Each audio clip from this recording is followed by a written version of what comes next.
Muy buenas tardes, que el Señor les bendiga. Vamos a orar, a pedir la bendición de Dios, agradecer al Señor porque nos permite una vez más estar aquí en su casa de oración. Acompáñenme para orar. Dios que estás en los cielos, en esta tarde nos das la bendición de estar aquí en tu presencia, en tu casa de oración. Es una bendición muy grande para nuestra vida, Señor, para nuestra alma, porque te necesitamos que tú sigas haciendo esa obra de santificación en nuestras vidas. Tú que la empezaste, Señor, has de concluirla hasta el día de Jesucristo. Y Señor, que todas estas cosas que hacemos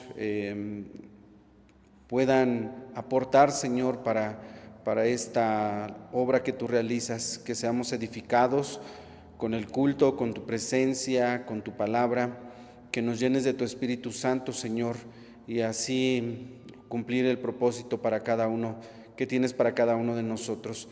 Dirígenos en tu palabra, Señor, que nada nos perturbe, nada nos distraiga, y que sea para tu honra y para tu gloria, a través de Cristo Jesús, nuestro Señor. Amén. Tomen su lugar. Gracias. Pues con la ayuda de Dios hemos estudiado ya 4 de las 7 preguntas. Hoy vemos las 5. La pregunta número 5 que hacen los sacerdotes de Israel a Dios. Sí, llamamos en la quinta. Esta pregunta, la número 5, que se encuentra en Malaquías 3, versículo 7 hasta el final. Dice Matthew Henry, es una pregunta muy cínica. Así. Es una pregunta muy cínica, porque Dios les está invitando al arrepentimiento. Dice: tornaos a mí, yo me tornaré a vosotros, ha dicho Jehová de los ejércitos. Mas dijisteis: ¿en qué nos hemos de tornar? Dice la versión del lenguaje actual de la Biblia acerca de esta pregunta: ¿y de qué tenemos que arrepentirnos? Por eso dice el comentarista Matthew Henry que es una pregunta muy cínica,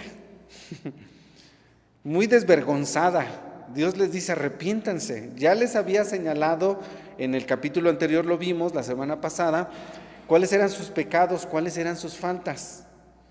Dios está poniendo el dedo en el renglón, en la llaga. Y ahora que les dice el Señor, los invita a tornarse, a volverse de su mal camino.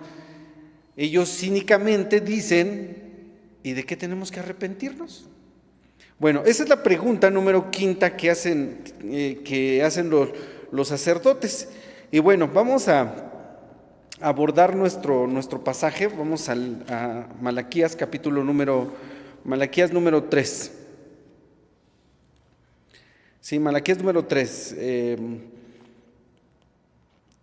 Tenemos un Dios bueno, tenemos un Dios de misericordia, un Dios que nos da muchas oportunidades, ¿sí? Que constantemente nos llama al arrepentimiento, redarguye nuestros corazones. En el pueblo de Israel, Dios tuvo muchísima paciencia, al igual que la ha tenido con nosotros. No decimos que solamente con ellos, sino también con nosotros, conmigo mismo, ¿no? Con cada uno de nosotros el Señor ha sido bueno, ¿sí? Pero los sacerdotes se encontraban ministrando de una manera, ya lo mencionamos, que no agradaba a Dios, porque al parecer de ellos, recuerden que así terminó el capítulo número 2, veían a la gente mala, veían que a la gente que no buscaba a Dios le iba bien, y pensaban que pues hasta Dios agradaba de ellos, ¿no? Que ellos estaban en mejores condiciones que los mismos sacerdotes. Pero aquí la pregunta es: ¿cómo puede Dios agradarse de los malos? Obviamente de ninguna manera es esto posible. Dios es bueno y no toma contentamiento con las personas que no lo honran. Si ellos, que son la casa de Leví, ellos que son los sacerdotes, Dios está disgustado con ellos, les está señalando sus pecados porque no han hecho lo bueno, ¿cómo habría Dios de agradarse? Así terminó el capítulo 2, de los malos. En la mente de los sacerdotes, esto es lo que pensaban ellos: creo que Dios se agrada más de los malos, hacen cosas malas y les va bien. Ellos que no le glorifican a Dios, ellos que no adoran a Dios, ¿no? Porque ni siquiera le conocen. Bueno, sin lugar a dudas que el Señor desea la adoración de su pueblo, pero desea que la ofrezcan en espíritu y en verdad.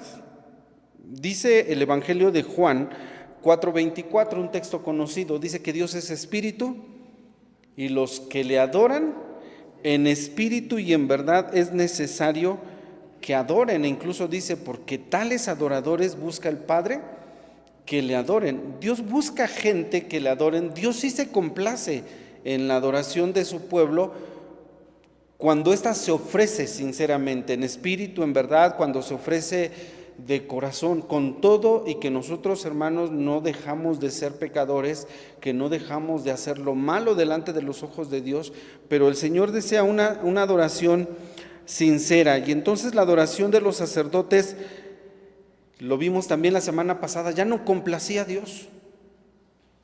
Y qué triste, qué lamentable es que ya no se sienta complacido, ¿no? Que ya no se sienta Dios satisfecho con la adoración que le están ofreciendo. Y bueno, vamos entonces a nuestro pasaje. Inicia Malaquías 3:1 con una expresión: he aquí, yo envío mi mensajero. Y estaba yo escuchando que esta expresión, he aquí, la expresión hebrea significa que lo que se va a anunciar es muy importante. Cuando alguien decía, he aquí, esto, esa expresión en la lengua de los hebreos, ¿sí?, significa que se va a decir algo muy importante. La declaración que se anunciará es verdadera. Por la misma razón, Dios aquí la utiliza para decir, he aquí, yo envío mi mensajero. Una gran verdad Dios está anunciando. Dice aquí, yo envío mi mensajero. Al respecto de la identificación del mensajero, dicen algunos que se refería a Malaquías, porque aquí Malaki es mensajero, eso significa el nombre de Malaquías, mi mensajero. Entonces cuando dice yo envío mi Malaki, algunos pensaron que era ese Malaquías, el profeta. Otros identifican aquí a Juan el Bautista, ¿sí? A Juan el Bautista dicen que esto tiene un cumplimiento temprano, este texto de Malaquías tiene un cumplimiento temprano, porque fue precisamente Juan el Bautista el que preparó el camino delante del Señor, ¿sí? Pero otros escatológicamente no tienen identificado quién sea ese mensajero que va a preparar el camino del Señor. Ahora, vamos a ver con detalle este texto, porque dice, yo envío mi mensajero, el cual preparará el camino delante de mí, y luego vendrá a su templo el Señor, a quien vosotros buscáis, y el ángel del pacto, a quien deseáis vosotros, he aquí viene, ha dicho Jehová de los ejércitos. Pero el siguiente texto habla de qué va a suceder cuando venga el Señor, cuando ese mensajero haya preparado el camino. Si lo aplicamos este texto a Juan el Bautista, pues en una parte es correcta la interpretación, porque el mismo profeta Isaías había anunciado que alguien había de preparar el camino del Señor, que lo habría de allanar, y esto pues tiene un cumplimiento, vamos a llamarle así, como utilizan el término teológico, un cumplimiento temprano en la vida de Juan el Bautista. Pero la más correcta interpretación de este texto es verlo a futuro, verlo escatológicamente, hasta cuando Cristo venga en su segunda venida, habrá un mensajero, así dicen los comentaristas, que preparará el camino del Señor. Porque cuando Él venga, según lo que se anuncia aquí, y eso es muy importante, por eso decía yo que la expresión hebrea, he aquí, significa eso. Voy a decir algo muy importante, cuando venga el Señor, habrá un mensajero que prepare el camino. Pero decíamos que la más correcta interpretación sería pensar que es escatológica, porque cuando Él venga, Él viene, dice aquí, como fuego purificador y como jabón de lavadores. Incluso el texto 2 dice, ¿quién podrá estar delante de su presencia? Si en la venida primera de Cristo el Señor no vino a juzgar, Él vino a predicar el arrepentimiento. Él vino, dice en sus propias palabras el Señor Jesús, he venido a buscar lo que se había perdido. ¿Sí? De allí que entonces quizás lo más correcto sea pensar que a futuro esta profecía es la que se anuncia escatológicamente cuando Cristo venga en su segunda venida. E incluso, fíjense en el detalle que dice que cuando Él venga, alguien va a preparar el camino, ese mensajero, y luego vendrá a su templo el Señor. Incluso dice que va a haber un templo en Jerusalén, cosa que ahorita no hay, y que nosotros sabemos por las profecías que se ha de construir todavía un tercer templo para que cuando Cristo venga a establecer su reino, pues Jerusalén sea la capital de su reino. Y entonces esto tiene mucho significado porque el mismo Dios está anunciando que para aquel tiempo va a haber un templo allí en Jerusalén. Y entonces ahí se cumplirá lo que dice el texto 2. ¿Y quién podrá sufrir el tiempo de su venida? ¿O quién podrá estar cuando Él se mostrará? Porque dice aquí, Él es como un fuego, ¿sí? Como un fuego purificador. Y esto solamente es posible si nosotros lo vemos a la luz de la segunda venida de Cristo, que es lo que aquí se anuncia. Habrá un templo entonces en Jerusalén. Dice aquí, llegará. Versículo 1, partes intermedias, dice, a quien vosotros buscáis.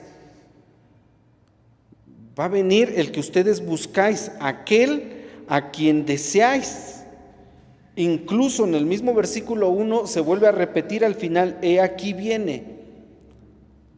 Entonces, esta frasecita, he aquí, anuncia una gran verdad. Imposible que Dios mienta. Tiene que llamar nuestra atención. Y termina el texto 1 diciendo, he aquí viene. Y esa es la gran verdad que nosotros hoy, la iglesia, creemos con todo nuestro corazón, que Cristo viene. El Señor viene, ¿sí? Lo creemos con todo nuestro corazón. Viene aquel que nosotros buscamos, aquel que nosotros deseamos por la fe de Jesucristo, ¿sí? Pero entonces, dice aquí que cuando Él venga, viene como fuego purificador y como abono de lavador. Nadie podrá resistir su aparición, más que aquellos que han sido lavados y purificados de sus pecados. Esto es lo que Dios le está anunciando a los sacerdotes. Ahora, con este anuncio de que cuando venga el Mesías, de que cuando venga, como decía el profeta Zacarías, el deseado de las naciones, o como decía Geo, o cuando venga el pimpollo, ¿sí? Porque es el mismo personaje, Jesús, el Mesías, el Hijo de Dios. Cuando Él venga, entonces viene como fuego purificador. ¿Y qué les está diciendo aquí entonces a los sacerdotes? Que solamente cuando Él venga va a ser posible purificar, limpiar los pecados del pueblo. Y esto nos hace recordar lo que dice la Escritura en Hebreos 10:4. Hebreos 10:4 dice, porque la sangre de los toros y de los machos cabríos no pueden quitar los pecados. Esto es lo que les estaba diciendo Dios a los sacerdotes. Ya les había señalado su pecado. Ya les había dicho en qué estaban fallando la casa de Leví, ellos que estaban faltando al sacerdocio. Ahora les dice, cuando venga aquel, va a venir un mensajero que va a preparar el camino, y cuando venga el Señor, entrará al templo. ¿Y quién podrá estar delante de Él? Porque Él viene como fuego purificador y como jabón del lavador. Él sí va, dicho en otras palabras, Él sí va a poder quitar el pecado. Obviamente nosotros ya tenemos toda la revelación y Hebreos pues muy claramente nos dice, porque la sangre de los toros y de los machos cabríos no pudieron quitar los pecados. Y así lo afirma la palabra de nuestro Dios. Jeremías 2:22, otro texto que dice, haciendo reflexionar Dios a su pueblo. Jeremías 2:22 le dice Dios a su pueblo, aunque te laves con lejía y amontones jabón sobre ti, tu pecado está sellado delante de mí, dijo el Señor. Jeremías 2:22. Aunque tú te laves con lejía, amontones jabón sobre ti, tu pecado está sellado delante de mí, dice el Señor. Entonces vean cómo ni la sangre de los toros, ni de los machos cabríos, ni tampoco el amontonarse jabón pueden quitar el pecado. Entonces, ¿qué es lo que quita el pecado? Primera de Juan 1:7, la segunda parte, texto muy conocido, dice, y la sangre de Jesucristo su Hijo nos limpia de todo pecado. Nosotros que hemos creído y aceptado a Cristo, tenemos en la sangre de Cristo el perdón de nuestros pecados, la limpieza de nuestra vida. Algo que se le está ofreciendo en este momento a los sacerdotes. Voy a leer otro texto en Isaías 1:16, donde Dios constantemente llamaba a su pueblo a lavarse, a limpiarse. Dice Isaías 1:16, lavad, limpiaos, quitad la iniquidad de vuestras obras de ante mis ojos, dejad de hacer lo malo. Pero recuerden entonces, lo único que puede quitar nuestros pecados es la sangre preciosa de Cristo. ¿Sí? Bueno, dice aquí entonces que el Señor viene y Él viene como fuego purificador y como jabón de lavadores. El fuego significa juicio. Significa juicio. Por eso este pasaje de Malaquías 3 es mejor interpretarlo viéndolo a futuro en la segunda venida de Cristo, cuando Él venga precisamente a juzgar, ya que su primera venida Él vino a predicar arrepentimiento, vino a buscar lo que se había perdido, vino a llamar a los pecadores al arrepentimiento. Entonces, cuando el Señor venga, lo va a hacer de esta manera. El Señor viene a purificar y Él viene a lavar. Él va a quitar finalmente todo obstáculo de pecado para que Él pueda establecer su reino. Cuando Cristo venga en su segunda venida a establecer el reino, ya no habrá ese pecado, ¿sí? Por eso viene como fuego y viene como jabón de lavador, ¿sí? Los redimidos estaremos allí con el Señor en ese periodo de tiempo de su reino aquí en la tierra. Tengamos presente que el mismo fuego que algunos consume, a los creyentes los purifica, ¿sí? El mismo fuego que a los incrédulos los consume y los destruye, a los creyentes nos purifica. Por eso Pedro, cuando habla de nuestra fe, dice que tiene que ser probada como se prueba el fuego, ¿sí? Y de ahí el versículo número 3, que dice que Él se sentará para afinar y limpiar la plata, porque limpiará los hijos de Leví, los afinará como oro y como a plata, y ofrecerán a Jehová ofrenda de justicia. Texto número 3 de Malaquías, capítulo 3. Dice entonces que Él se va a sentar para afinar y limpiar a los hijos de Leví. Específicamente, esta palabra también es para los sacerdotes. Dice, yo voy a limpiar su pecado, yo voy a afinar sus vidas, ¿no? Y es una hermosa promesa de parte de nuestro Dios.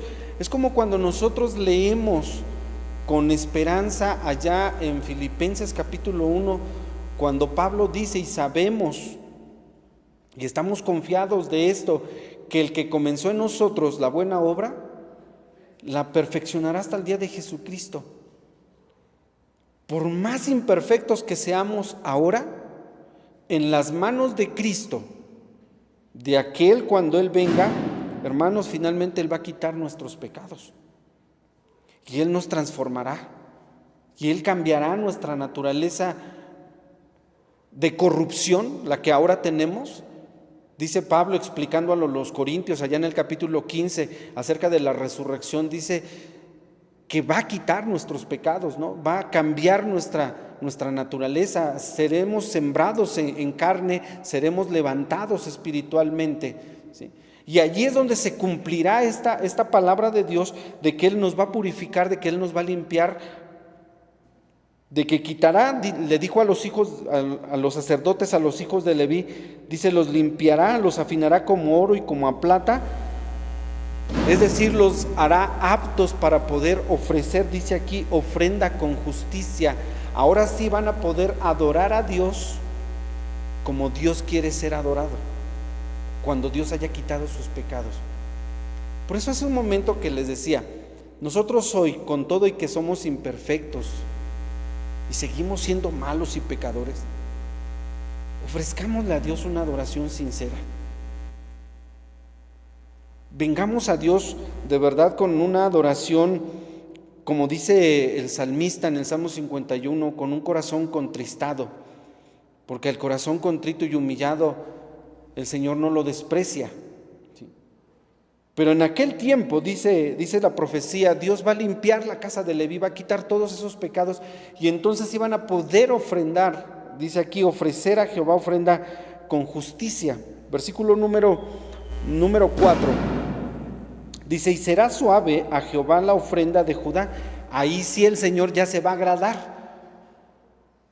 Hace 8 días decíamos que Dios habló de lo ideal que había sido la vida de Leví y contrastaba mucho lo ideal con lo real que estaba sucediendo en ese momento. Ahora Dios anuncia y dice que en aquel día, cuando Dios quite los pecados de los hijos de Leví, refiriéndose a los sacerdotes, dice, su ofrenda será suave a Jehová. El Señor nuevamente se agradará de esas ofrendas que ellos presenten, y dice, como en los días pasados y como en los años antiguos. Acerca de este texto se comenta, sobre todo en esta última parte, que debemos nosotros de ver cómo no siempre Dios estuvo disgustado con su pueblo, porque Él mismo dice, en aquel tiempo entonces traerán ofrendas de justicia, el Señor se va a agradar como en los días antiguos o como en los años antiguos, dando a entender que hubo épocas en la historia de Israel en la que Dios se agradó de lo que hacían, pero lo que ahora estaban haciendo no estaba complaciendo al Señor, ¿no? Y pues ahí es donde nosotros tenemos que reflexionar acerca de nuestra vida, en qué estamos agradando a nuestro Dios, ¿sí? No siempre entonces el Señor estuvo disgustado con el pueblo. Hubo tiempos en que Israel adoraba sinceramente a Dios, lo hacía como dice San Juan 4:24, en espíritu y en verdad. Hacían lo que Dios les había dicho que hicieran, pero lo hacían con espíritu, lo hacían con verdad, ¿sí? Dios veía la sinceridad de sus corazones y se agradaba de tales ofrendas, ¿no? Se agradaba de esos sacrificios. Pero ahora el Señor, pues desgraciadamente, como lo comentamos la semana pasada, estaba ya cansado de lidiar con hijos tan rebeldes, habían ya fastidiado al Señor y los sacerdotes no querían reconocer en qué estaban ellos fallando. Texto número 5, dice entonces la profecía, y llegarme he a vosotros a juicio en aquel día, y seré pronto testigo contra los hechiceros y adúlteros y contra los que juran mentira, y los que detienen el salario del jornalero, de la viuda y del huérfano, y los que hacen agravio al extranjero. El Señor aquí señala algunos, decimos nosotros, algunos de los pecados que el Señor va a quitar. Más bien eran los pecados de los sacerdotes, porque les está diciendo, cuando venga el Señor a su templo, va a purificar como el fuego, va a lavar como jabón de lavador, va a limpiar ese pecado, se van a ofrecer ofrendas. ¿Y cuáles son los pecados que va a quitar? Estos que se acaban de mencionar, que eran los pecados de ellos. Pero hermanos, en realidad cuando el Señor venga va a erradicar todo vestigio de pecado. Absolutamente todos los pecados serán quitados de la vida de los creyentes, ¿sí? Obviamente el Señor aquí les está diciendo, señalando esos pecados, y les dice: voy a ejecutar un juicio sobre esos pecados, porque todo esto han hecho, dice al final del texto 5, no teniendo temor de mí. Obviamente ningún pecado lo cometemos nosotros teniendo temor de Dios. Nos comportamos en muchas ocasiones como si no conociéramos al Señor. Pero bueno, Dios dice entonces que va a quitar todo, va a juzgar estos pecados, y ya nosotros vimos que van a ser lavados, van a ser limpiados los pecados en la sangre preciosa de Cristo. En versículo 6 dice el Señor: porque yo, Jehová, no me mudo. Esto se refiere a que el Señor no cambia su naturaleza, el Señor sigue siendo el mismo. Dios sigue pidiendo las mismas exigencias, tanto de la antigüedad como del tiempo moderno. Dios hasta el día de hoy, hermanos, sigue pidiendo que nosotros le adoremos en espíritu, que adoremos en verdad, que lo que hagamos lo hagamos de corazón, agradando al Señor y no a los hombres. De ahí vemos que entonces Dios no cambia, el Señor no muda, ¿sí?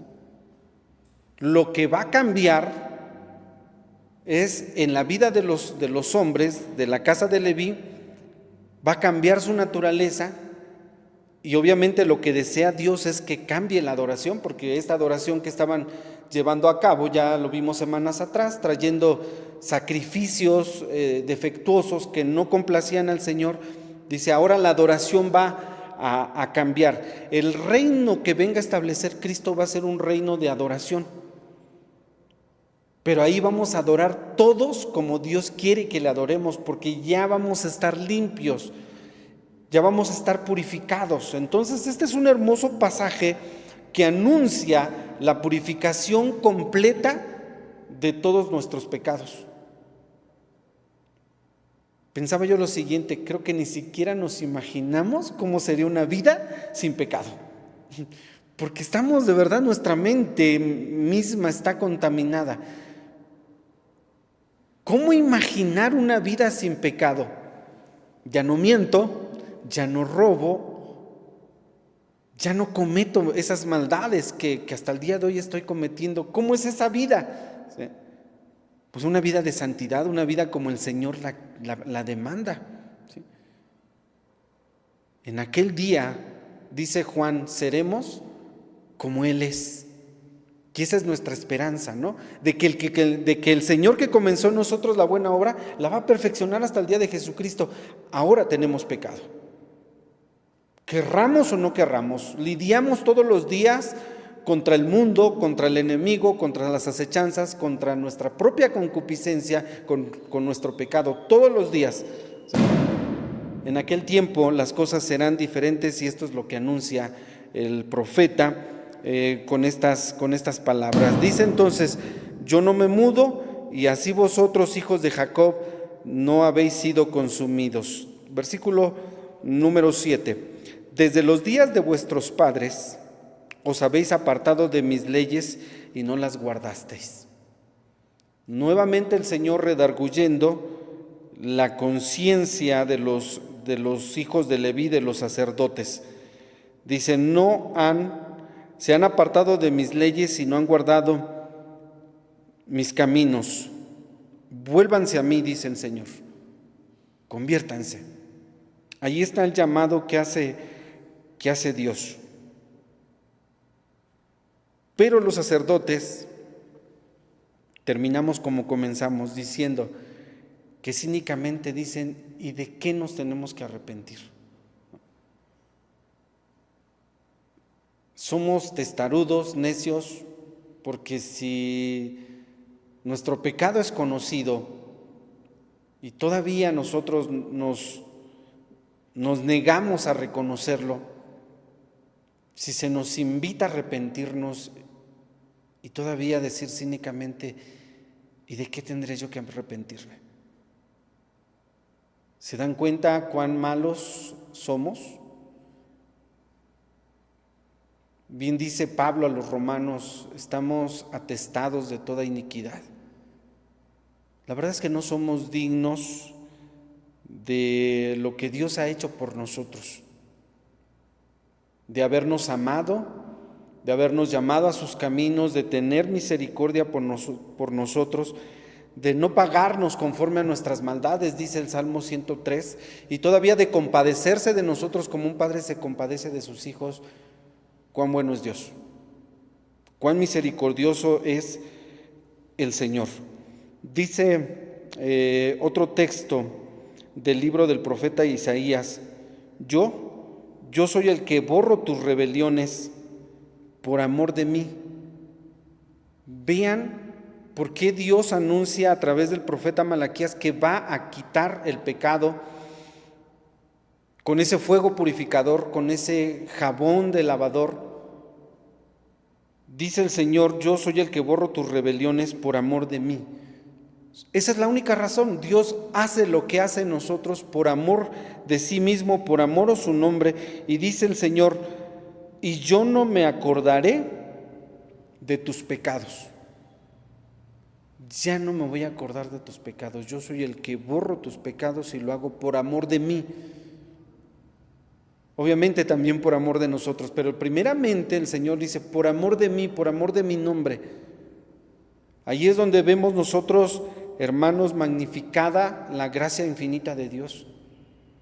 Porque no mereciendo nosotros nada de esto, todavía Dios anuncia a la iglesia que va a perfeccionar su obra en cada uno de nosotros, que vamos a ser como Él es. Dios va a santificar completamente nuestras almas. Dice Pablo en Primera a los Tesalonicenses